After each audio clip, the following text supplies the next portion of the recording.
Well, hello everyone. Thank you for joining us this afternoon, this evening for this important topic on how to return to rowing in a healthy and safe way.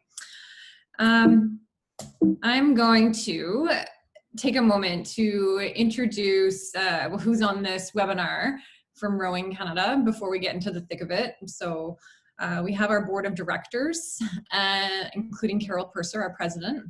We have Terry Dillon, our CEO. Dr. Mike Wilkinson, our special guest. He's our Chief Medical Officer that many of you don't get the pleasure of seeing very often, but you will over the next 90 minutes, that's for sure. Stephen McMurray and Liz Montroy are also here with us to help us with some technical related support. And so if you do have any tech issues, just send a note within the Q&A. They'll be scanning that to provide you some help if you need it. And then there's myself, I'll be facilitating. I'm Jen Fitzpatrick. I also may speak to or adjust some of the content that's in the PowerPoint. Okay. So how is this gonna work? Well, we actually are anticipating over 400, perhaps even close to 450 registrants. So fingers crossed we don't have any technical issues. The way we're going to deal with questions is through the Q&A. And so if you have questions, by all means, plunk them in that area whenever they come to mind for you. Now, that being said, we are going to wait until the end of the presentation to address them. And we have built in an FAQ section because we did receive a number of questions in advance of the webinar, and actually over the past couple of weeks. And so we'll spend some time there, but it's not our intent to pause throughout each different section. Just because we're conscious of time and because we know how many people there are joining us. And so we'll leave those questions to the end. Additionally, we know that there's no way we're going to be able to address all of the questions on this webinar. So definitely still submit your question. What we're going to do afterwards is scan through and do our best to try to answer everyone's questions, and we'll be able to send those out shortly after the webinar. And so related to communications, we are recording the webinar. And so we will be able to post that, and I think that'll be a link to our YouTube channel that you can visit once it's live. And we're also going to post on our website all of the resources that we're going to speak to. And actually, I'm just going to show you where you can go on our website. So if you go over here to a little area where this little lines like the menu, and you click on there, you'll see COVID-19 updates. And when you click on that, you'll see these 3 different sections. Everything related to this webinar will be linked in the past webinar section. And then similarly in this COVID-19 update area, I think will likely be links with some of the resources that we're gonna mention today. So. Terry, did you have anything to say before we get into the thick of it? Oh. Well, I mean, I think first of all, just to say welcome to I'm looking at 377 folk that have joined us now, and I think to acknowledge a big thank you to Dr. Mike Wilkinson. We're going to hear quite a bit from, I think, and from Jen. I mean, others have contributed, but just hours and hours has gone into pulling together the support that we're going to hear about today, just in terms of enabling us to get back to rowing in Canada. And again, I'd like to thank those of you that have already had a preview of some of the work, and the feedback that you've given has been hugely helpful in terms of developing what we're sharing as well. We know what we've done is robust. We know it's fit for purpose, and we know it's got a good pragmatic balance in it, not least because we heard today that Sport Canada is asking if they can use our framework as a kind of a benchmark framework to share across other sports, and we've been contacted by a number of other sports already for information around that. So it kind of makes us feel good about the work that we've done. And look, the priority here is to keep ourselves safe, is to keep you, our community, our members safe, and yeah, we want to support you to get back to rowing as and when that makes sense and when that's appropriate in your communities. So the tool is really we're going to spend a bit of time talking about the tool, which is built to help you plan for a return to rowing, again, as and when it's appropriate within the jurisdiction and an area in which you live.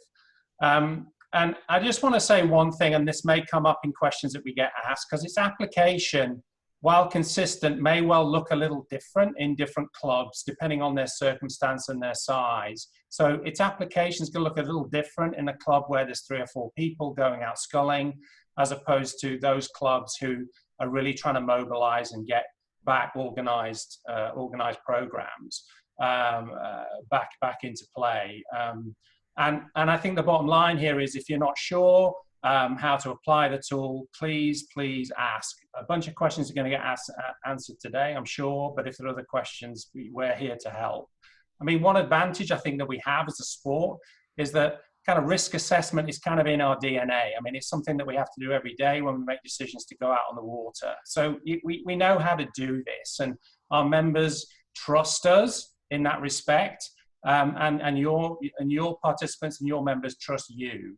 And I think our community, I mean, the last thing I'll say is our community is going to expect that if we're inviting them back to our rowing clubs, that we've done the work to make sure it's safe to do so. And really that's what this webinar is about. It's about supporting us to make sure that we're setting ourselves up to be safe and to be successful in getting back to rowing.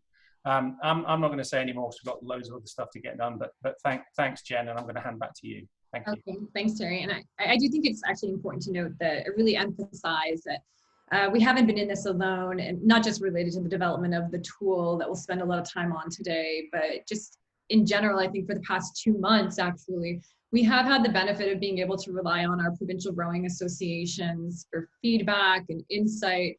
And similarly, there have been a handful of clubs that we've really relied on and have had a connection with throughout all of this that we found to be just so vital and helpful for being able to move forward with this kind of planning. So yeah, I think it's worthy to note, say thank you to St. Catharines Rowing Club in Ottawa, Rowing Club in Vic City. We really could not have done it without you or our provincial rowing associations. So up here on the screen is just an outline. So all the items that we're going to address today, we're going to speak quite briefly, I think, about an update on COVID-19. And we're also going to spend some time on the risk assessment and mitigation checklist tool. We'll speak to some of the resources and support that we'll offer and how you can get access to it. And then we'll also touch on insurance and waivers. And like I mentioned earlier, we've left the FAQ to the end of the webinar, but again, by all means, don't hesitate to add your questions to that Q&A box at any time throughout the webinar. So, okay, I think, Dr. Mike, it's over to you.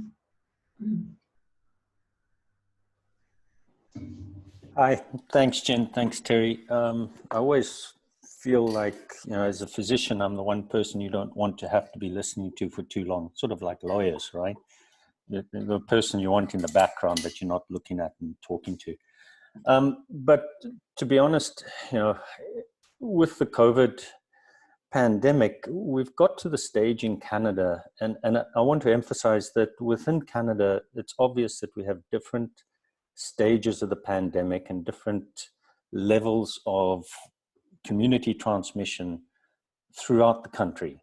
And that's not just from one province to another, that's within communities in different provinces. And that really, the ability to go back and row on the water or train is totally dependent on your local environment and your public health status at that point. And put these numbers up here, but if we look at Canada in the last 24 hours, we've had 1,100 cases. And what is important is that we're on the down slope of that trajectory. We've had over 50% of all the cases have recovered. But unfortunately, there's the almost 6,000 deaths, with 102 in the last 24 hours. And that I checked 10 minutes ago, so it may have changed since then.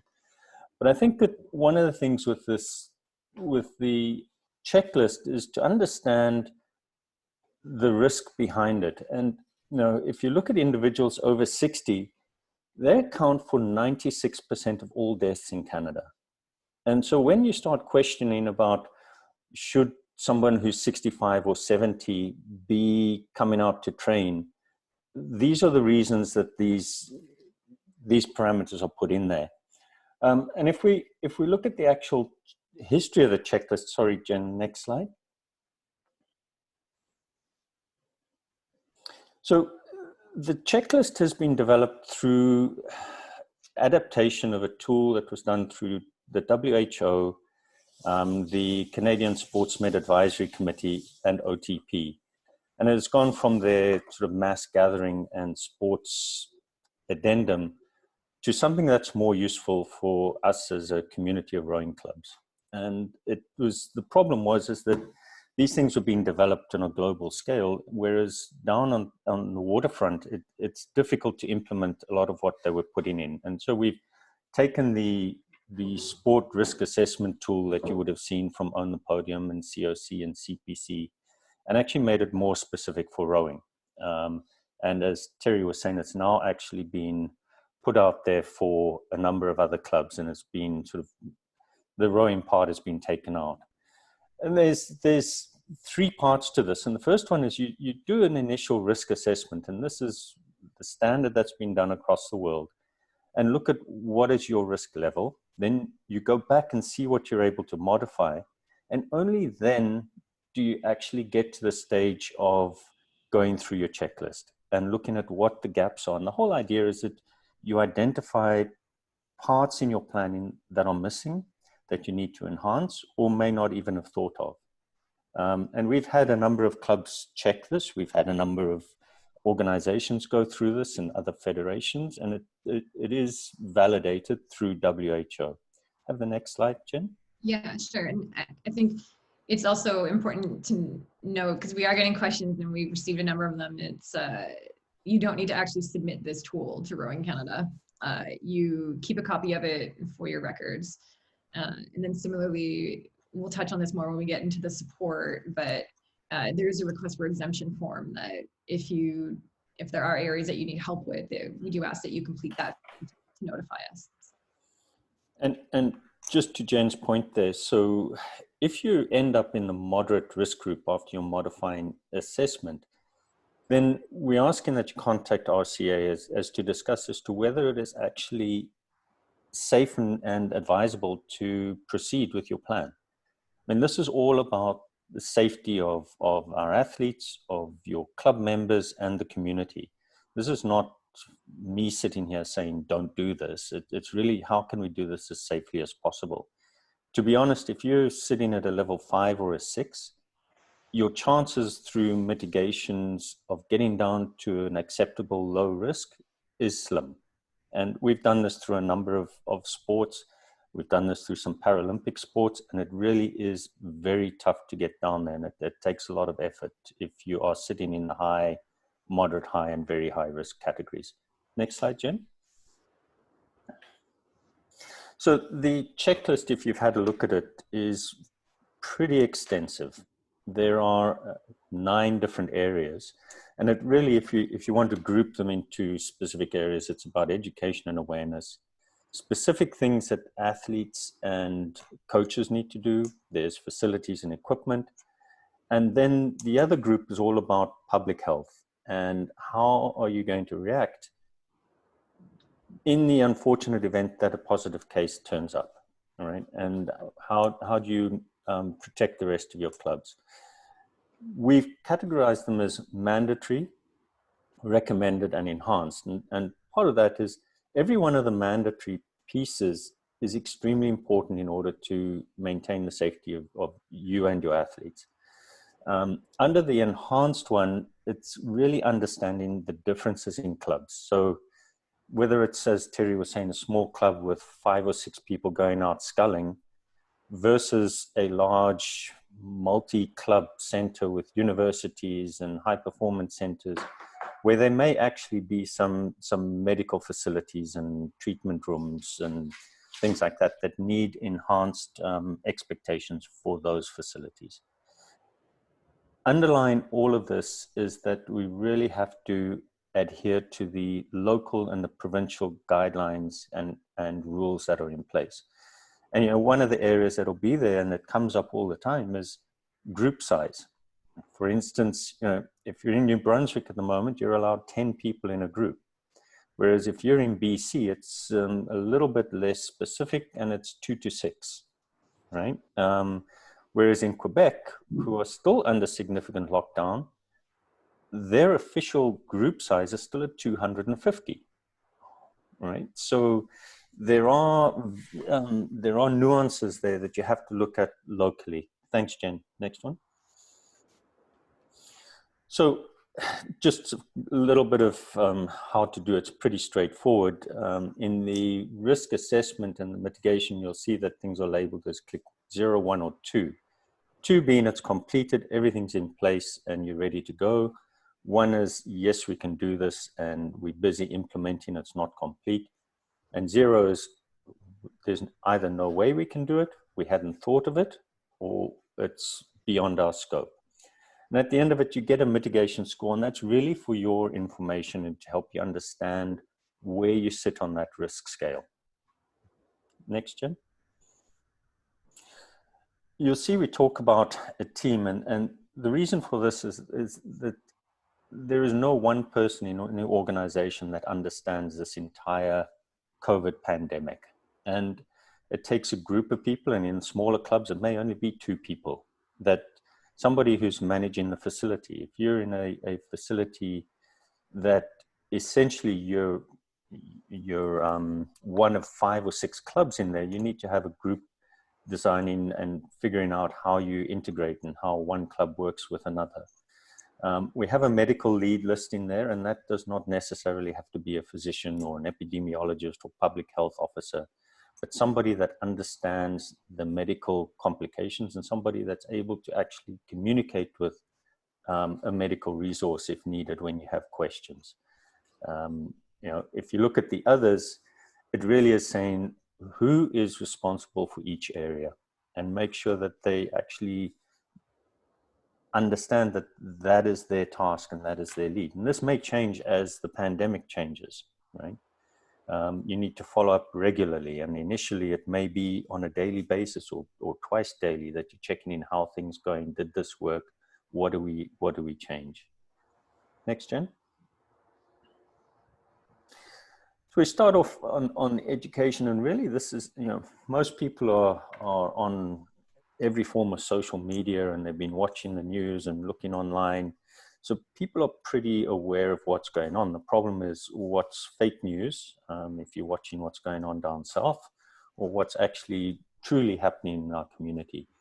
And it's really orienting the members as to what the expectations are and what the protocols will be, and what their part in those protocols are. And I'm not going to read all of these because we'll go into a little more detail later. Next, Jen. So, the daily updates, and the reason we say review them, and that's really if there is some change in what's happening in your community. If you suddenly have a spike or a second wave of infections, you need to be aware of that, because the chances are you're actually going to have more restrictions. And the restrictions in a community may get more if we have a second wave, or actually get less. And then awareness of the special populations I spoke about. So those people that are older than 65, and that's not just the athletes, but it's the coaches, it's the club administrators, the janitor, trying to figure out systems where they put at less risk, and those with comorbid or underlying health conditions. And you'll see the list there, but essentially they're the ones that go up more as you get older. For athletes, we talk about a health check, and there's 2 levels to this. The first is a check that they have not been in contact with anyone with COVID, have not had COVID in the last 14 days and are symptom-free. And the other one is a daily check that they haven't developed any new symptoms. And the thing that comes up quite often here is, what about temperature checks? Because some facilities want to do a temperature check. And really, the temperature check is for the person to monitor their own temperature at home. We all know that it's easy to get around a temperature check. You take 4 grams of acetaminophen and your temperature is going to come down. I'm not recommending that, but people know that's how you get around the system, right? So we're not recommending people stand at the door and check everyone's temperatures are coming in, but that people monitor their symptoms, and there's convenient apps and the links are in the tool for you to record this. And there was one question about, is this PIPA compliant? All you need to know from the person is, yes, I've done the check, and no, I don't have any symptoms, and I pass it. You don't need to record that. I suggest the people record it themselves. The training group limits we discussed briefly, but that does include everybody there, right? So if it is a smaller group and you have 6 athletes and 1 coach, that's 7 people, right? And if you start adding in the administrator and people helping with boats, you've got to take that into account. And for athletes, we really push in this mantra of arrive, get in, row or train. I'll add in there, clean the boat, sanitize it, and get out, right? Mike, just related to the app, this is the one designed by the federal government, but when you click on it, it will actually redirect to provincial apps. Is that correct? There are specific provincial apps as well. They're commercial apps as well, but in Canada, fortunately, we have apps for each province, and they are specifically linked in there. Okay. So if we look at access to the boathouse, the general rule is you need to enforce that 2-meter rule everywhere, right, to minimize transmission. And the places that we don't think about is the parking lot, right? How do you ensure people are not going to congregate in the parking lot? How do you ensure people are not going to park right on top of each other? Non-essential rooms should be out of bounds. Limiting the washroom access, except when urgently and necessary. We're not recommending people shower, and anything you can do to limit the amount of time that they spend in the facility in a group limits your amount of transmission. You also need to obviously stagger your training times and launch times, and with the added burden of cleaning and the method of getting in and out, that'll need longer times between each group. It's not going to be easy to say, okay, if we finish at 3:30, everybody comes in at 3:35. It's more going to be a 15 to 30-minute gap between, which does limit the amount of people you can have training at any time. And these are some of the highlights in the checklist, but important that there's lidded garbage containers that actually are lined with a plastic bag. I think that would be fairly obvious. You also need to increase the frequency at which those are emptied. And so the standard once a week is not in the environment is not going to be sufficient. If you're going to have a container full of dirty tissues and towels and things like that, that needs to be cleaned out more regularly. And I'm not going to say it has to be every day or every other day, because it depends on your usage. We talk about hand washing stations at the entrance and the exit. And the reason for this is if you only have them partway through a facility, you're going to have people doubling back to be able to access those hand wash stations, and you're going to compromise that rule of 2 meters. And yes, I understand not everybody has water and running water at the front door and the back door, but there are ways around this. You can have a large sanitizing, sort of an alcohol sanitizing dispenser automatically at each side. I would say to all athletes, wash your hands well before you even get there. Sanitize when you get out of the car or off your bike, and then sanitize at the entrance. Get your boat, go and row, sanitize when you come back, wash it, sanitize when you leave. So, if I emphasize the hand washing and everybody's going to get dermatitis and stuff, if that's the least thing that happens with all of this, I'm quite happy. All right. Within the facility, obviously, cleaning and disinfectant needs to be upped, and there are links in the document as to recommendations for facilities. You'll see in the medical section that we've actually put medical criteria in there. Now, that's for those facilities that have treatment rooms and medical facilities. The rest of it is for normal public spaces. There's Jen and Liz, I believe, did these. So I'll take absolutely no credit for these. But just some guidelines and posters that are available for you to place around the boathouse. And it's important there that they're visible and that you reinforce them all the time. And there's a difference between cleaning and disinfecting. And one of the things with this virus is that actually removing obvious dirt and washing with copious amounts of water and detergent removes the virus, right? There is some conflicting research about killing it because it's an encapsulated virus versus not killing it. But the fact is you've got to clean the stuff and then disinfect it if you are hoping to kill it as well, right? And the links are in there. Mm-hmm. For the boats, essentially anything that's going to be touched needs to be cleaned. And the importance here is it's the safety of the person following you and in the next group that is important that it's done for. So that does include the oar locks. It does include the foot stretchers, the shoes, the riggers, the slides, everything.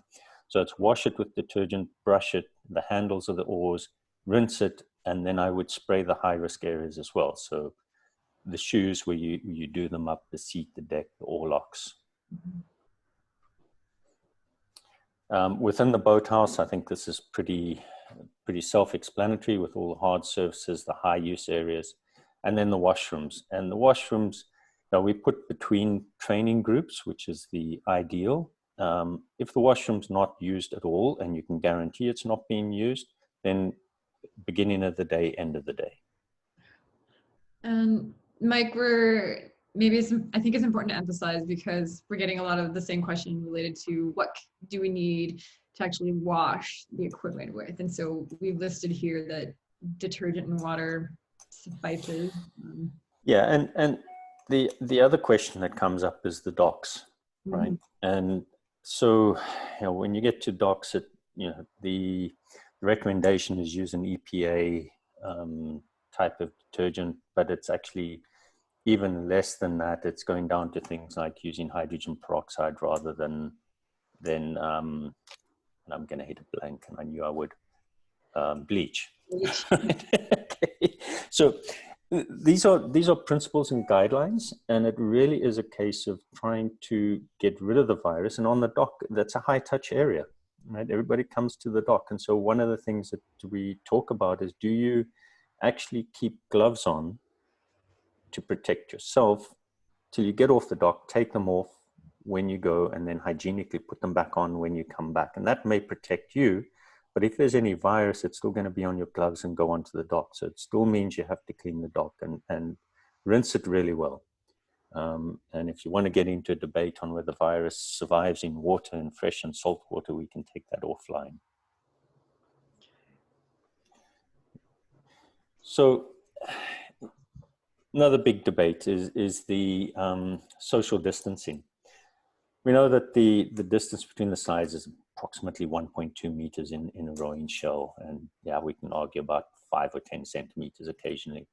So at this stage, where we are in Canada, we're recommending rowing in singles.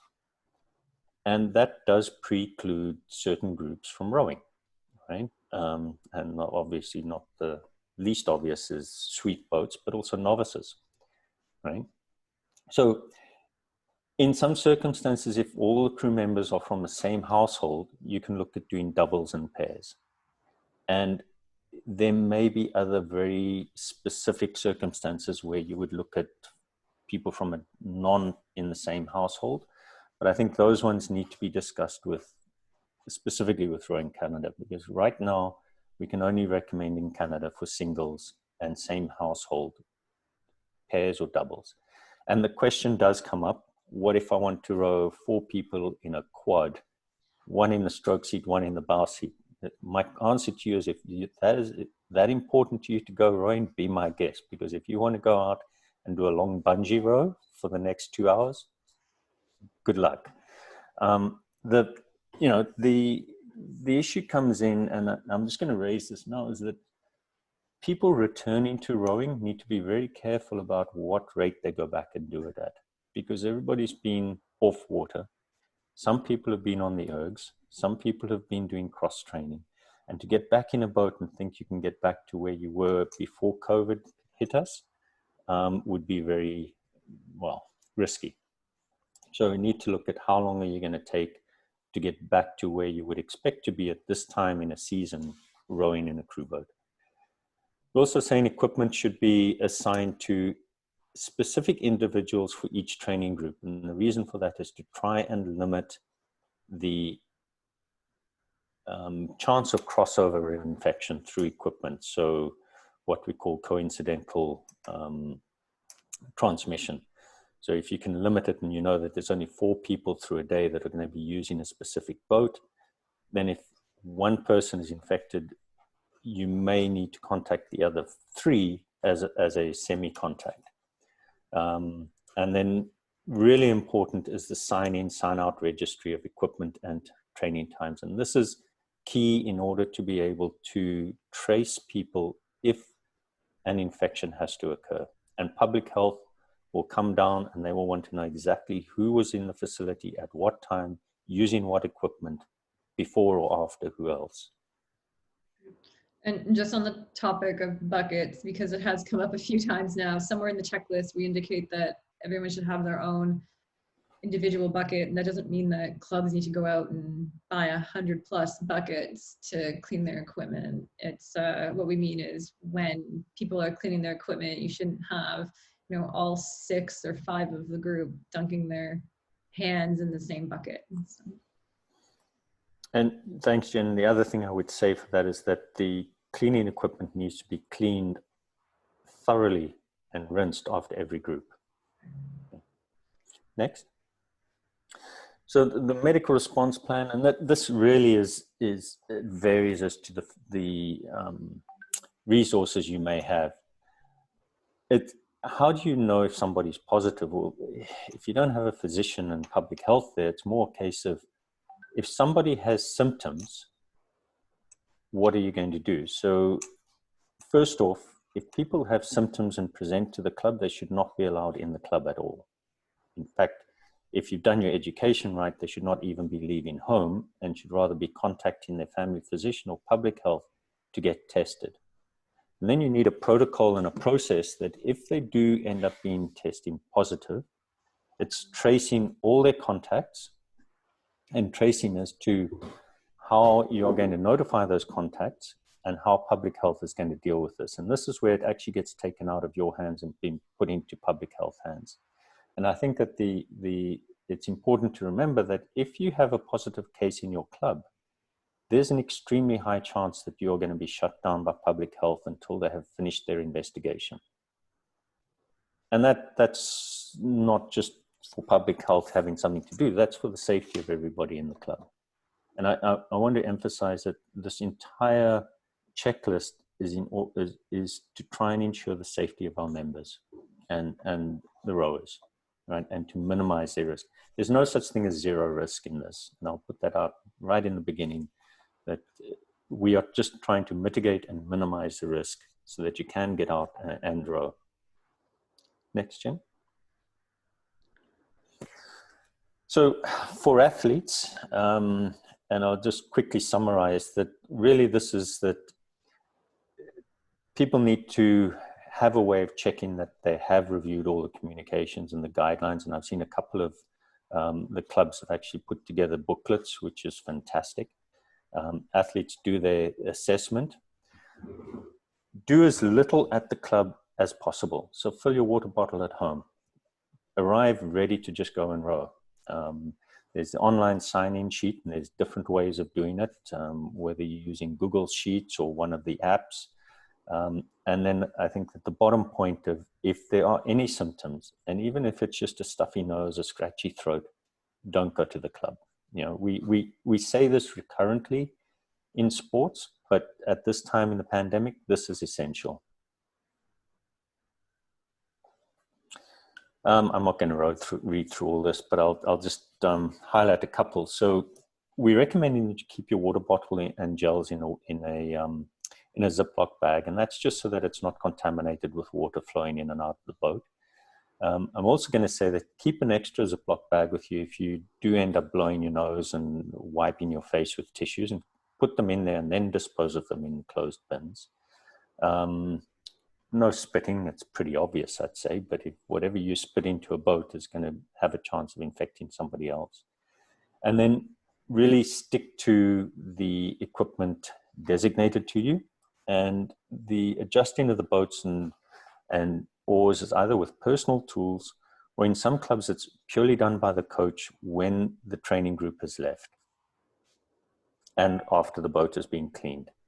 And then I think that the next part is that everything needs to be cleaned between groups, and there should be some sort of a tracking system or identification system to mark that boat has been cleaned. And you'll notice in the tool we say boats placed back on the racks, but if you have a large enough cleaning area and you have stretchers out there that the boat can stay on that until the next group comes through, that's also good. Okay. And then afterwards, obviously sign out and then shower at home. And this is the one time I think in however many years it's been involved with Rowing Canada, over 22 I think now, that I'm not telling people to shower straight after they've worked out. I'm telling them to go home and shower. Right? Take your wet, sweaty stuff home with you. And again, if you develop symptoms afterwards, then notify your club so that they're able to start the process of tracking.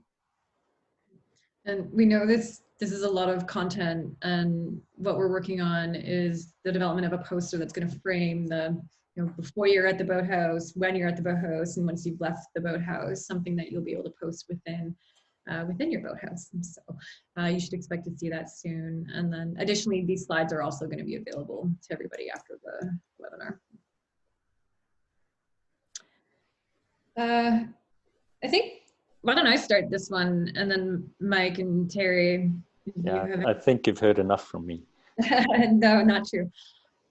So we acknowledge that we know this is a lot of content, and obviously encourage everybody to use or to go through the checklist and establish their own club, to-do list or action plan. But what we've done here is try to separate out a few of these pieces, hopefully in a helpful way. So obviously this is going to require, purchasing or acquiring new things, new materials. So some of you may find yourself having to purchase like a portable hand wash station, or like to Mike's earlier point, large quantities of hand sanitizer. Similarly, you may not have enough for any, garbage bins with lids on them. So that's something you'll need to look into.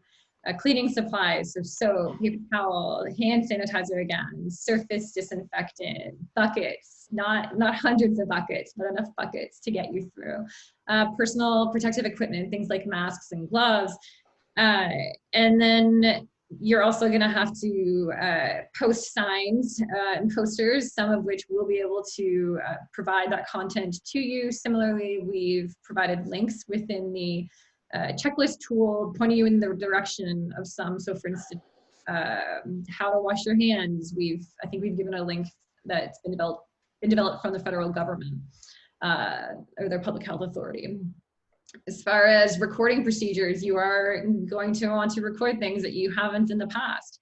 So like those daily health assessments, we're not asking you to check anyone's app, but you want to make sure that somebody is using some sort of tool or method of completing their daily health check or assessment. Similarly, their equipment or assignment, so you know who's using what equipment and ensuring that they sign it in and out, so you know who is who's in the boathouse when they left. And I think Mike mentioned earlier too about tracing in case there is a positive case, that you'll be expected to help the public health authority understand who was around at that time. You'll need that equipment cleaning log, facility cleaning log. You're going to have to establish some new procedures or protocols. So we know that currently there is no daily review or briefing that takes place. So that's something that needs to be considered. Similarly, your communications, internal, external, they're going to look different through all of this. So you need to be considerate of the frequency. How do you get all the information, reminders, new information out to the right individuals? Who needs to be involved in disseminating that information?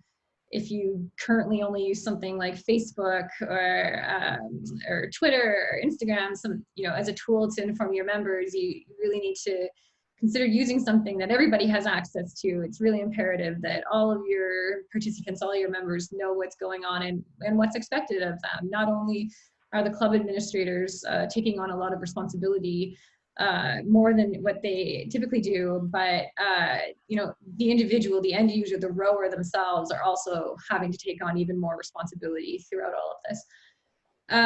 That development of the facility cleaning schedule, equipment assignment, cleaning, disinfecting for the training groups, all of these are protocols that a version of them may exist, but we suspect they certainly don't meet all of the intent of the safety and risk mitigation that we're now trying to address in the COVID-19 environment.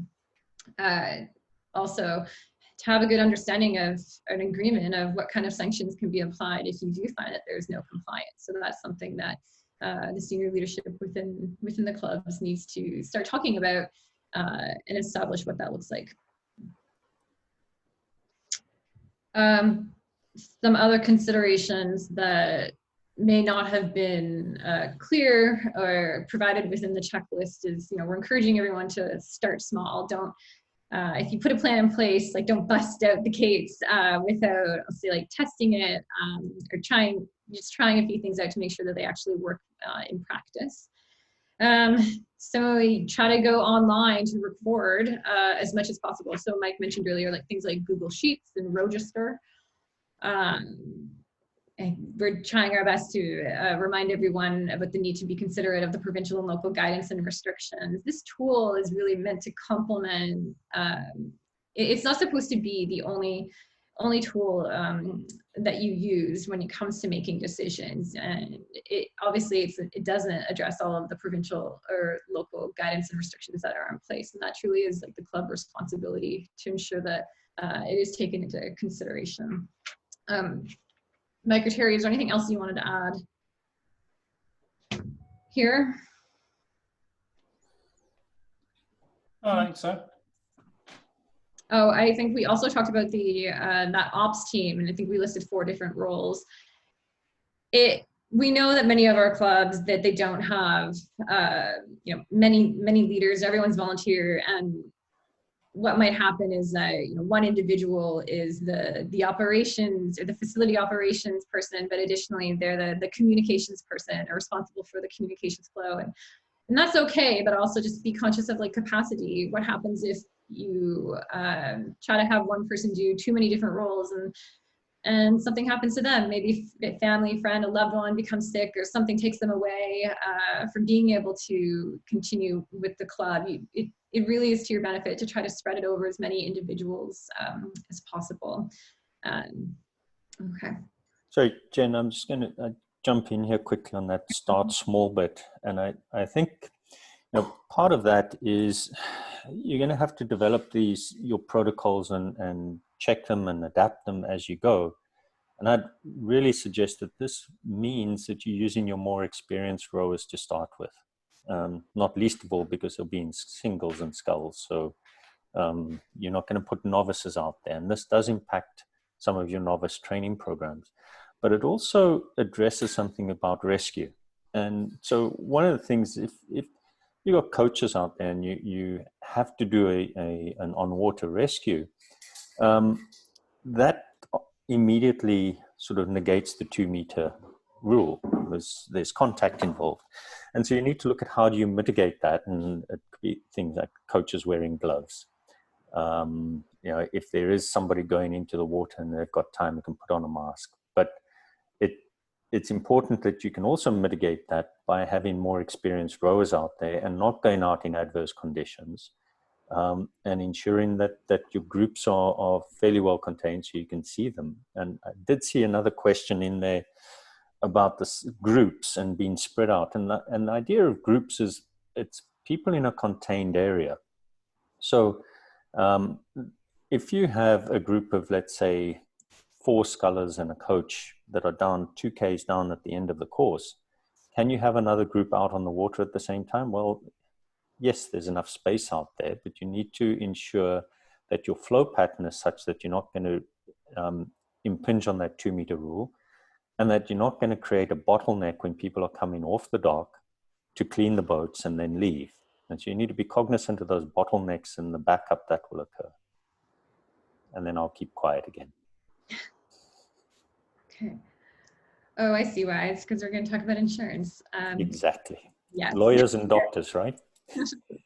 So this is a point that we made earlier, actually it was over a month ago since we last hosted a member-related webinar, but it's that our sanctioned rowing activity, which isn't impacted by any sort of local cessation mandate, is covered under our existing insurance provision. So as long as you're not breaking any local, shut things down sort of rule, you will have coverage. We want to make sure that it's really well understood that now in light of COVID-19 and how safety, what that looks to us is obviously different, that this sanctioned activity, we will only consider activity to be sanctioned if you get a score of negligible to moderate within that risk assessment score. So steps 1 and 2 as part of the tool. And then additionally, we do have that expectation that the mandatory expectations are also implemented to ensure that it's considered sanctioned, and thus what we will cover with insurance. And I've been asked just to reiterate that that form, we know that some people will struggle, some clubs will not be able to score a 2 on all the mandatory expectations at this point, but that because of some unique situations, or they just may need a bit of support to get to 2, we have created that form. Currently it's sitting in the communication that we used to publish the tool. There was a link to it there. Stephen McMurray's contact information is in it. We ask you to identify the particular area and then the question on the checklist that you're not able to meet. And then if you have any suggestions or alternatives to provide to us to consider, it is important that you use that form to complete it, because we will want to maintain a record for anything that is in fact unique or doesn't meet a mandatory on the checklist. Okay. Oh yeah, Terry, go ahead. Yeah, I guess I just want to thank you, Jen. I just want to emphasize that up until now, we've all been operating under a strong advisory. And the reason why we use those words and the reason why we did it in that way is because actually we didn't want to remove insurance coverage from the community. I want to be really clear that what we're doing now is actually different. So we're making very specific provisions about what we are asking to be true for us to sanction you to return to rowing. Because we're making those specific asks and those mandated pieces that Jen has mentioned, you will not be covered if you don't lean in and work through the tool and cover the elements and aspects that have been highlighted in the tool. And so 2 things are really important, exactly as Jen has said. One, that you lean in and you go through the risk assessment and that you work through the mitigation. Secondly, if there are areas where you're concerned that you're not meeting the requirements, the mandated requirements, then please reach out to Rowing Canada before you start trying to go out rowing. It's really, really important that you come back to us, we have a conversation, and together we work through how to get this to work. Thank you. So there's been a lot of talk in the sport world related to insurance, particularly related to contagion clauses or communicable disease exclusions. And it just so happens that, actually let me back up for a moment. So we do provide coverage for a number of different areas. So things like the fall within our commercial general liability. Similarly, we have sport accident coverage. We actually don't have any exclusion within our policy related to our sport accident coverage. And so it will apply, like it always does, to any activity sanctioned by Rowing Canada. Terry, is there anything you want to add? Well, just to say something that we've obviously paid a lot of attention to, had a conversation again this morning with our broker. There are many organizations out there that, depending on when they renewed their policies, they will find that they've got exclusion clauses in there in relation to communicable disease. Our policy was renewed ahead of when those kind of exclusion clauses came in, and so actually we're confident that our sport accident coverage covers everything that we would expect it to cover. The second piece I would emphasize is that if we find ourselves in a situation where a member club or organization, I think we're anticipating this, and our brokers and our legal advisors are not anticipating it, but should there be a situation where someone sues a club in a COVID-related injury case, then the directors and officers coverage under the commercial general liability policy, would cover the officers of the club to have representation throughout that process. And then the last thing, which I think we're all aware of, but it's worth reminding ourselves, that there's no insurance that Rowing Canada can provide in relation to revenue losses and things like that. And in fact, there's one other piece which I will mention because it's come up a couple of times, which is that you should also check your own policies that you have, whether it's in relation to equipment or particularly those of you that have facilities that you own and you're responsible for the insurance, because there are actually occupancy clauses in there. And so if your facility's been empty for a while, for more than 30 days, let's say, you may find that you want to just contact your insurance company and have a conversation with them to make sure that your insurance is still valid and continuous. Again, insurance companies are generally being helpful right now around these kinds of things, so it's definitely worth picking up the phone. Okay. Waivers, another favorite topic. So, Jen, we should go back just quickly. So, what's described on the bottom of the slide there is, we often get asked, what does Rowing Canada sanction? And so that's kind of like the description of activity that we would typically sanction. I'm not going to read it, but one thing I do want to point out, just to remind everybody, in case anybody misreads this, we're not currently sanctioning events and regattas and things to happen, and we're not really recommending that people are trying to run, as Mike has said, learn to row programs. I think we've done a pretty good job of creating a picture of the kinds of programs and activity that we're currently saying is advisable and that we're offering sanction to. But again, if you've got any questions about that, please reach out and ask. Thanks, Jen. Okay, so we've been working on updating the waivers in the web registration system. I actually think that they're live now.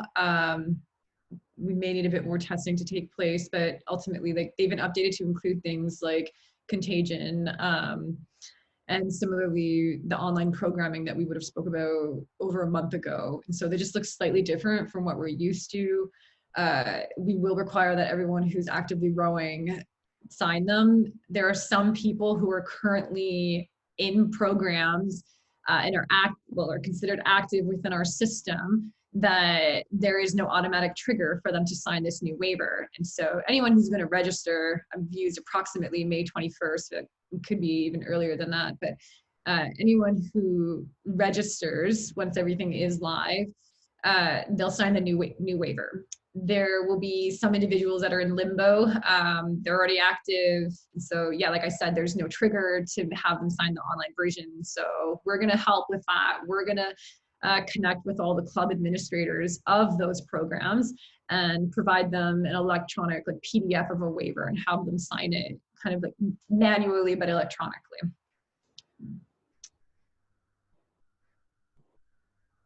Okay. All right. Resources and support.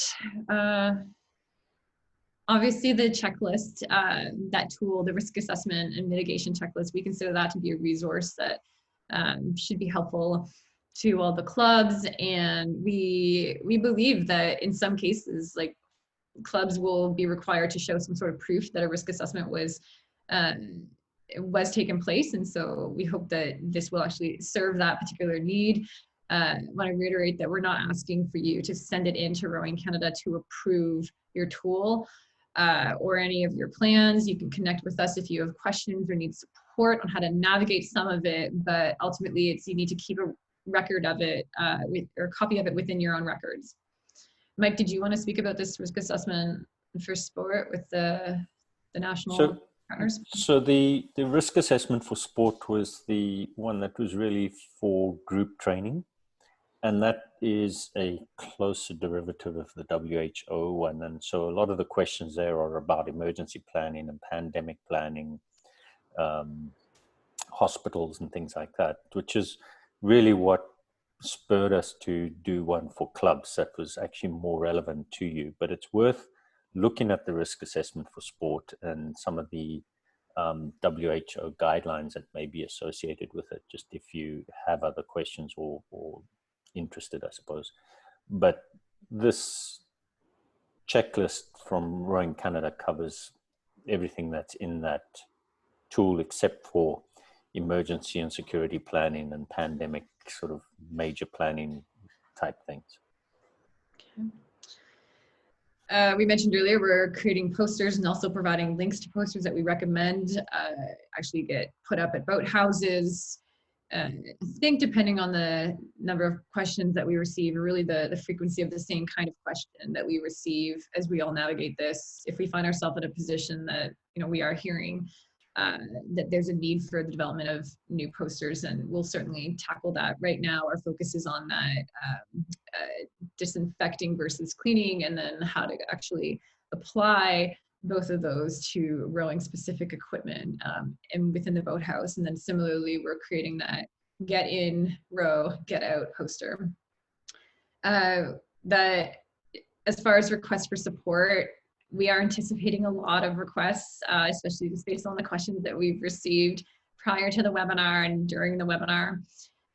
The best way of getting in touch with us is to complete that request for exemption form. It really helps us just keep track of everything that's coming in, and also it makes it more simple for us to actually respond. Stephen's contact info is on that form. Send it to him. Someone from Rowing Canada will connect with you if we need to get any more information or know that we need to have a conversation with you. Obviously, if it's medically related, we'll consult with Dr. Wilkinson. So please do your best to use that method of connecting with us. We think it's the one that's going to work and help us address everyone's questions in due time. The provincial rowing associations have been excellent at actually disseminating info that's provincial, specific to what's happening within their province. Many of them have town halls or webinars, or I know are pumping out lots of information. So please connect with them or stay in touch with what they're disseminating, because a lot of it's going to be really applicable to certain clubs, and you can't expect to receive that kind of information from Rowing Canada. We're just not in a position, and we don't need to be, because we have provincial rowing associations who are doing an excellent job. One thing I would just say in relation to that last point is, a few of us spent a bunch of time over the weekend just surfing through, looking at what was true in each province. I mean, partly we had in mind the notion of creating a little bit of a grid to sort of go through and say, well, what kinds of approvals might be appropriate in a particular province, depending on what the particular requirements and guidelines were. But frankly, it proved incredibly difficult to pull something like that together. And there's a couple of reasons for that. I mean, one, because every single province ministry is going about this in a different way, both in how they're communicating it, even the way in which they're framing different stages of the pandemic and then return to work or to sport or whatever. Yeah, and what was the other thing I was going to say? I can't remember now, so it'll come to me in a minute. I think one of the pieces of advice that we would give is don't just see on the news or see on a high-level web page, oh, people are playing golf and we can all go hiking, and that means, oh, we can go out rowing then, sort of thing. I think it's very important that either you work with your PRA, which may well have done this work for you, or you directly contact the relevant authority to actually ask the questions about is it appropriate for us to be, do we actually have permission to go back? The reason why I ask that is because you read the different guidelines and sometimes it will say things like, oh, boating is allowed, and then you go down and it will say all sport facilities remain closed. And then you go down a bit further and it will say no organized sport programs allowed. In other words, they're really just supporting, you know, individual exercise activity. So it's really, really important that you get a little bit into the detail and/or you actually ask the right questions of people. We shouldn't just be looking for, you know, the answer that we need to get out on the water. We should really be paying attention to what's actually true within the environment in which you're operating. Okay. I think we can start to address some of our FAQ. Okay. Dr. Mike, I think this one's for you. The first one is, how can we intervene during a capsizing knowing that we will not respect the 2-meter distancing rule? So I partially addressed that earlier on, just saying that, you know, obviously during a capsizing, you're going to have to intervene, or you may have to if they're not that well trained in getting back in the boat. And at that stage, you look at how do you mitigate it. So is it using the gloves and having time to put on a mask and trying to maintain that distance as much as possible. And then I would say washing both your hands and the hands of the person being rescued as soon as possible and having sanitizer on the boat, right? And I'll address the other one about private singles allowed to row at this time. And I think, you know, as you've said all along, this is a moving target. And so what we're presenting now is where we are at the moment or anticipating to be in the very near future. And this may change within a week, within 2 weeks, within a month, we don't know. And so it will be adaptable. And so we will put out some advisories as we go along. And there's been quite a few questions about private singles.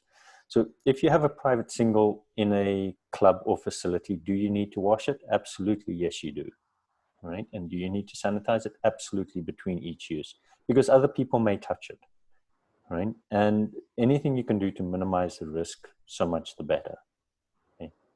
And the one about remove it from the club, that's an insurance one, and I'm not an insurance broker, physician, and I'll stay there. I can speak to that. So, I mean, we insure members, and so in order for you to be insured, even if you've got your own boat and you're rowing out your cottage or whatever, you have to be part of a structured program within a rowing club, and there are all sorts of versions of what those programs can look like. So the reality is, if you are rowing independently of your rowing club, then you're not, the nature of community sport accident coverage, you're not covered under that program. You have to be connected and be part of a rowing club, and the rowing club has to have some degree of oversight of you.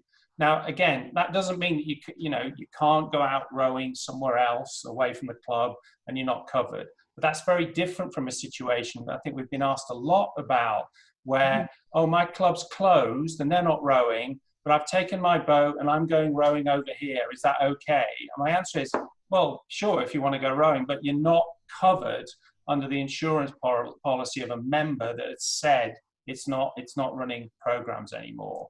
I mean, I'm happy to keep repeating that as often as is helpful, but as inconvenient as that may be for some of us, I think it's really important that we understand how general liability insurance works in the context of a sport club.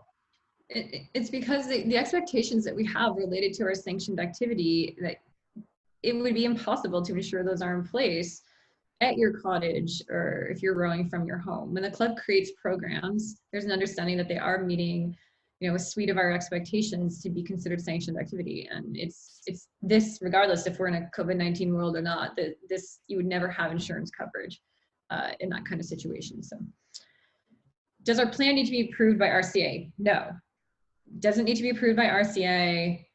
Just, you need to maintain a copy of it for your own records. We could ask to see it, or in some case, a public health authority might request for you to demonstrate that you have in fact completed like a risk, your own risk assessment.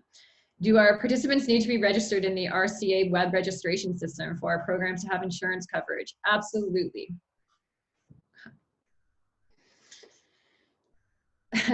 Can two individuals from different households row a quad? I think Mike addressed this one earlier. And I'll address the next one as well. So, you know, I think Terry mentioned earlier, you got to look at what can you do to keep things safe and minimize risk. We're not trying to find loopholes here. And you know, when people from different households can row together, that depends on the local situation.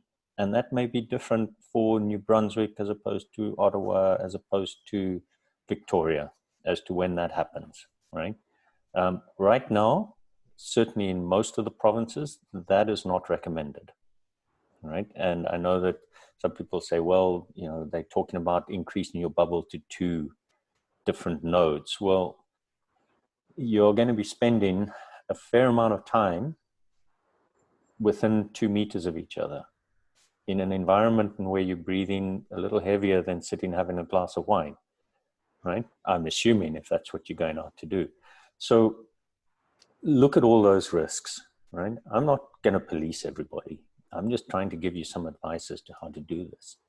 I think I would emphasize that, you know, if you have health issues, if you do not feel well, if you have symptoms, your first contact should be your family doctor, if you have a family physician, or your public health, contact your public health nurses, and then advise the club. So I think it may have come across a little bit cart before the horse there. The club is not the first person you contact, right? Because they're not going to be doing any treating of you. They're going to tell you, stay home, call your doctor and call public health and let us know what's going on. I think I addressed the novice and learn to row programs at this time. I think that's taking your risk up again, right? And you taking your risk up both by the number of people that are there, people who don't know how to row, that are going to capsize more, so you're going to end up doing more rescues, etc. So you need to have a look at that and really, why are we trying to do this? We're trying to offer rowing to a broader population for safety and fun and competition. It's not to put them at risk. And locations and regions, again, this is a moving target, right? If, you know, right now, Canada defines sort of regions as provinces. However, if you're in Quebec, regions vary from one part of Montreal to another, right? And some provinces have put in travel restrictions, some have not. So it really is a local thing. If you're traveling within an environment where the risk is the same where you live and where your club is, that's not traveling from one region to another. Obviously, if you get on an airplane to fly somewhere, that's a totally different story. There you are putting up your risk.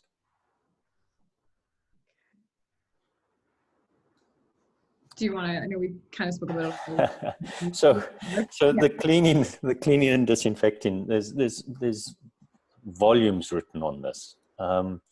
So essentially for rowing, the bottom line is that the virus has been shown to survive on plastic, which is basically what a modern rowing shell is made out of, whether we can argue with Hudson as to whether it's epoxy or whether it's carbon or what it is, but it's plastic, and steel, stainless steel, and most riggers are made out of one of those two things. It can last up to 5 days on there. And the way to get the virus off that is with copious amounts of detergent and water and scrubbing them. So putting some force in behind it. Now, the list of detergents and things is in the link. And obviously, being on water and waterways that we're trying to conserve, you want to use the environmentally friendly ones. And as I said earlier, perhaps even hydrogen peroxide, as that has been shown to be less detrimental than a lot of the detergents. And I'm sure there's somebody on this call that's going to send me a note and say, well, this is even better. And great, we'll put that up there. All right. The disinfectant is a second step to cleaning. So it doesn't help to just spray a dirty shell. That's not going to do it. You have to clean the shell, clean the oars, and then spray with the disinfectant. Okay. And disinfectants, yeah, there's a number out there, and they talk about the percentage of alcohol and things like that, and it's all in that link. Okay. Excellent. Thanks, Mike. Well, looks like that's it for questions. I'm just kidding. You've submitted plenty of questions throughout the webinar, so thank you for doing that. We have 15 minutes to go through some of them. Let's see here. Okay. I'll just start to pick a few. Mike and Terry, if you can take a look at the Q&A chat box too to see if there's any that stick out to you. I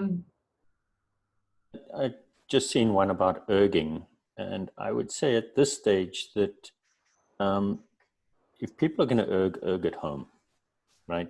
Because erging is generally done indoors. You need to have at least 4 or 5 square meters per erg. And I'd say at this stage, I would put erging in an enclosed environment in the club, pretty close to rowing in a crew boat, right? I would not at this stage recommend group erging. What about this one, Mike? For garbage, can we use a small plastic bag to collect refuse and then have the coach of the session lead take it with them as they leave for the day? So my question there would be, what's the PPE for the coach? Right? They're going to, whoever's collecting the garbage needs to be using gloves, right? And seal it. And where are they going to put that garbage? Mm-hmm. Right? Are they going to have it at their house where they're now putting their entire family at risk? Or how are they going to dispose of it? So those are the sort of questions you've got to think of at the time. Okay, thanks. What about this one? Do we need to be worried about blisters, open hands, and increased viral transmission? So there's no evidence of transmission through skin. The risk, though, is that, as we all know, when you have blisters, you tend to pick at them and you play with them a lot, and you don't tend to leave them alone. And the risk is that there's crevices sitting there where the virus may sit for longer that you then go and touch your face. So what I would say with blisters is you have to be even more cautious about hand washing and more vigorous. What does this mean when we ask, will there be established reporting and recording measures in place for daily self-assessments? Does this mean we need to record the self-assessment from each athlete and keep this on file? Again, I would keep a record, yes. And I would say it's up to the club as to how you want to do that, depending on your resources, right? And if there's an app and you ask each athlete to sign an undertaking in the waiver that they're doing it every day, or whether they have to submit it that they've done it every day, or whether you check a log, I would suggest that whoever's letting people in at least checks that it's been done before they come into the building, right? There need to be some form of consequences. If you don't take the time to do your health check, then I don't think you should be given the privilege of going to row in an environment where you may put other people at risk. Absolutely. Okay, in BC, there are discussions about expanding our family bubble to a second family. If that second family also rows, can we then row a double or pair with a member of our second chosen family? Again, I think I partially addressed that earlier, and I think it's right now we're still not at that second bubble thing. But at the same time, you need to look at what's the risk of that bubble, right? So take one step there. Let's say you have 2 bubbles, one bubble of which is somebody is a healthcare worker and is working in emergency or in the hospital, and the other bubble may have somebody who has a lot of comorbid medical issues. Well, if you insist on rowing together, you have just increased the risk for that person who is at higher risk exponentially. And so you really need to look at that very closely and ask yourself, is this worth the risk that I'm taking? Okay. In terms of transport to the boathouse, depending on the location and local advisories, what would you recommend for going to, or local advisories, sorry, what would you recommend for going to and from the club if biking or walking or driving on your own is not an option, especially between traveling in public transport versus carpooling with another person?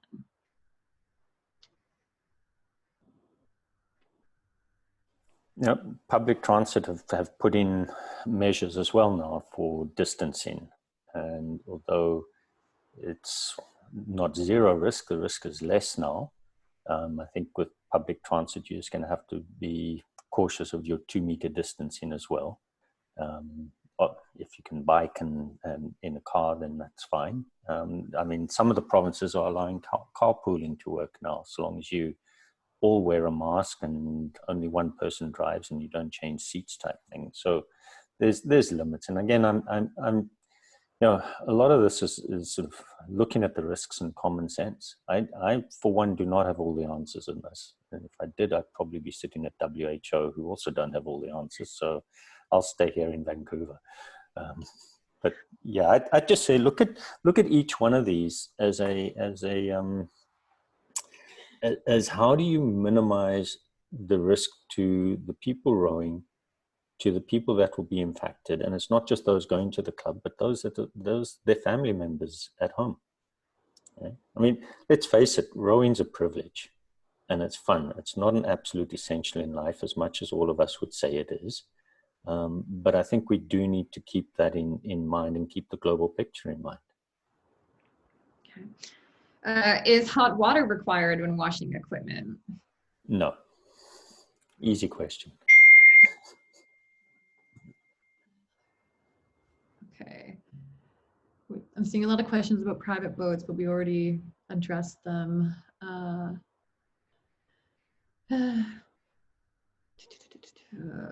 We require a certificate of insurance prior to rowing to satisfy our conservation area landlords. Can we request this before, as we are completing and adhering to the checklist?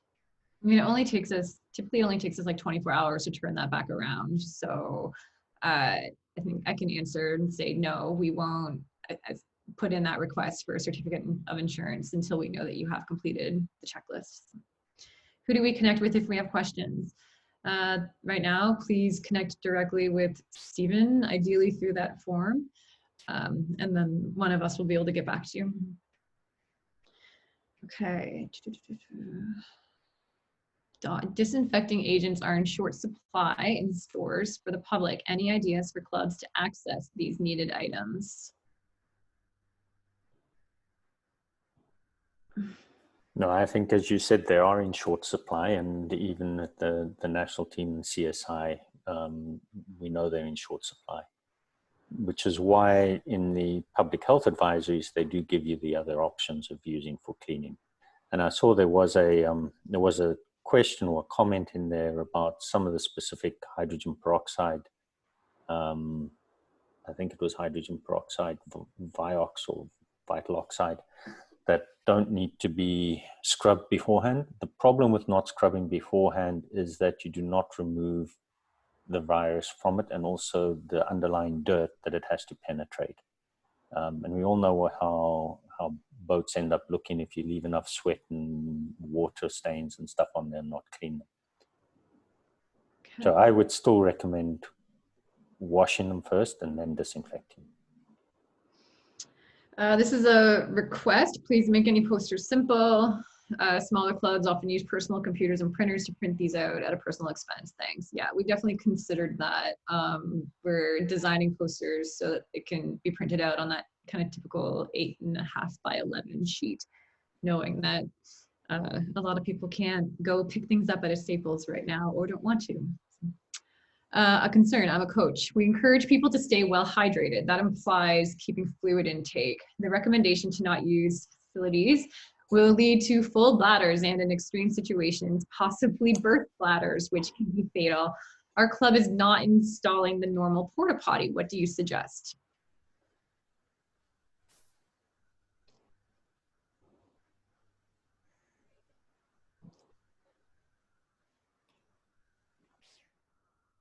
Oh, you're on mute, Mike. Sorry, I missed that question. I was reading another one. Okay, I'll just repeat it. We encourage people to stay well hydrated. That implies keeping fluid intake. The recommendation to not use facilities will lead to full bladders and in extreme situations, possibly burst bladders, which can be fatal. Our club is not installing the normal porta potty. What do you suggest? I think in all my time of doing rowing, I have not seen a burst bladder, to be honest. So, if you're rowing at that level and you're keeping hydrated, you're sweating as well. And how long are you going to be out there? Are you talking touring, or are you talking of going out for an hour or two? In which case, you're not going to be bursting your bladder in an hour or so. If you're not installing porta potties and you have a washroom, you need to control access to it. I mean, if you don't have a washroom at this stage and you don't have porta potties at this stage, then I don't think that COVID changes that for you. Right. I'm not sure if I'm getting the question correctly. I think you are. I joined late. How soon can the recording of this webinar be posted? I'm going to say it could probably be posted in 24 hours, and Liz will text me to let me know if I'm wrong, and I will correct myself if that's the case. What's the recommendations around mask use for land-based activities, entering the club, grabbing boat and blades, etc., then coming off the water? How to safely store them? I don't know what that means, how to safely store what, but Mike, do you have any comments about mask use? I think that is how to safely store the masks. So, masks are to protect the other people from you and to protect other people when you're sick, right? Masks, non-medical grade masks, even the medical grade masks, are to prevent you infecting someone else, right? So the whole reason we use them in surgery is to stop infecting the patient, right? It's not because we're worried about the patient infecting us. So masks, yes, in some provinces, they're actually asked to use them when going outdoors. And there is a chance, it's not proven, but there is a chance through looking at all the research that it may decrease transmission. So where you are in an area where there's a chance that you may actually be closer than 2 meters or be in prolonged contact, wear the masks, right? And then you can take them off when you get in the boat and you go out rowing. There is some talk and various commissions about masks while training. That hasn't been finalized yet. And it's not, if you're out in a single, there's no reason for you to be using a mask when you're out more than 2 meters from someone else. It's the same as watching somebody sitting in their car on their own, driving with a mask on. There's absolutely no reason to be doing that. How should we be ranking or giving priority to rowers during scheduling? I think that's a club issue. However, I would say that one thing that in you doing the ranking and scheduling is people that are at higher risk need to be in times when there's less athletes around or less people around. And maybe you want to schedule them first so that there's less chance of transmission in the morning. But those are you need to look at the risk of the people coming in to row. Okay. What is a good group size? How long's a piece of string when you cut it in half? I'm sorry, but group size is dependent on the size of the club, the risks of the group, and as I said earlier, it depends on the mandate from your region. So as I said earlier, in New Brunswick, they're allowing up to 10. In BC, they're saying up to 6. In Alberta, I believe it is 5. It may be changing. And as Terry said, it really changes all over the place. So I don't have each one. The perfect group size is 1, right? But this is not a single sport. So just look at the space you have, look at how you can keep your flow going. And, fortunately, we're an outdoor sport. And there was a question about training on ergs outdoors. And sure, if you have allocated ergs and you have them outdoors and there's sufficient airflow and sufficient spacing, I don't see a reason why you wouldn't, right? But you have to follow those exact cleaning and sanitation procedures. Okay, let's do 2 more. How about towels used to dry the boats, or should we let the boats air dry?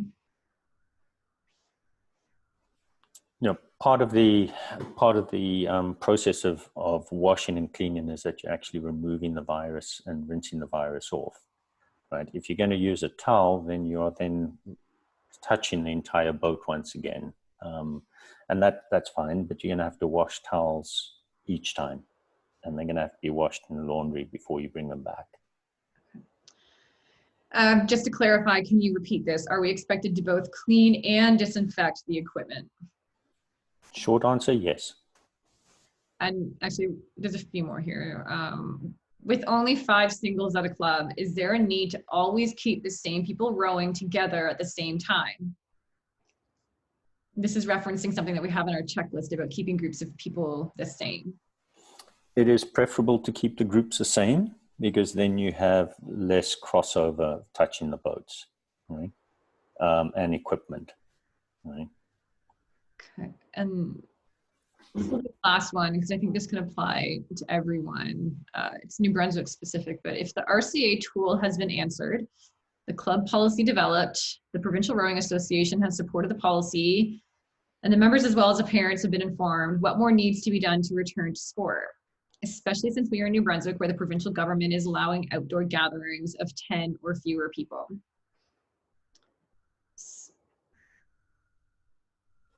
I honestly can't think of something more, and I'm assuming that your local risk underneath the whole provincial risk is fine. I don't, so long as you've got all the cleaning equipment, you've got the policies, procedures, and the flow and everything, I don't see what more you need, unless the province is saying you can't go out and get on a lake. I think this is another opportunity to reinforce that this tool is designed and meant to be used in a way that is part of many other things that you're going to be considering before your club makes the decision to allow people on the water. Things like local government, provincial government, those are all the things that need to be considered. Okay, Mike, Terry, anything else to say before we call it? Mike, anything to add? I mean, I've got... No, I think I've said enough. I think people are tired of hearing me over the last 3 months or whatever it's been. Not true. Really, I think just this is really to help guide you. And this is really about using these tools in conjunction with what your regulations are.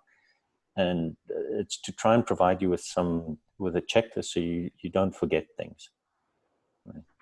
And apart from that, yes, I can help answer some questions because there'll be specifics in certain situations and things. But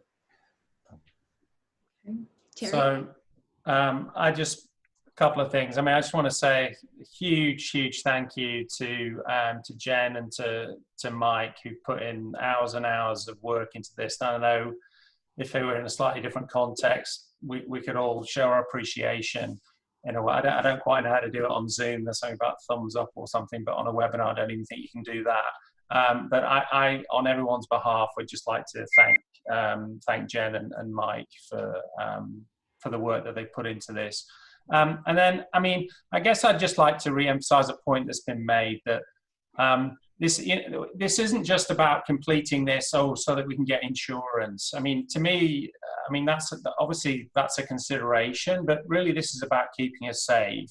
And I think I said at the beginning, and I'm going to say it again, if we're inviting people down to the rowing club, their expectation has always been that someone's done the work to keep us all safe.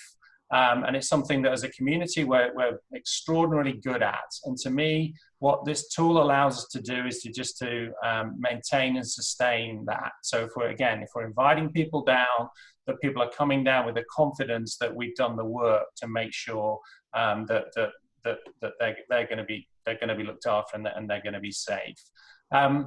And I'll just re-emphasize what's been said again. But we're here to help.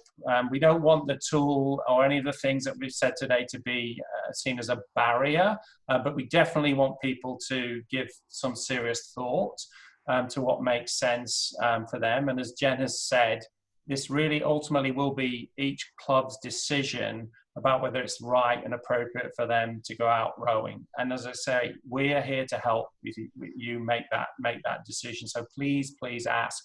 I mean, ideally through the form that I think Jen has mentioned a couple of times, but if you call me, I'll pick up. So please ask. And I think the last thing I'll say, which I think we've heard a lot in these times, which is, please keep safe, look after yourself, and we will, as a rowing community, we will get through this together. And this is one of the ways in which I hope it feels like, we're providing the kind of support. And I know you're also getting a huge amount of support from your provincial rowing associations as well. So just a big shout out to everyone out there that's trying to make all of this work. So thank you. Excellent. Okay, well, that's it, everyone. Thank you for sticking with us for as long as you did. We know it's a lot of content. We'll get that information up on the site. Check out the COVID-19 updates page. I'm sure we'll be sending out like a member type update also. And yes, to Terry's point, use the form, but you know how to get in touch with all of us with different ways. Absolutely. Okay, thank you, everybody. Thanks, Dr. Mike. Thanks, Terry. Thank you. Liz. Great. Enjoy the rest of your day, everyone.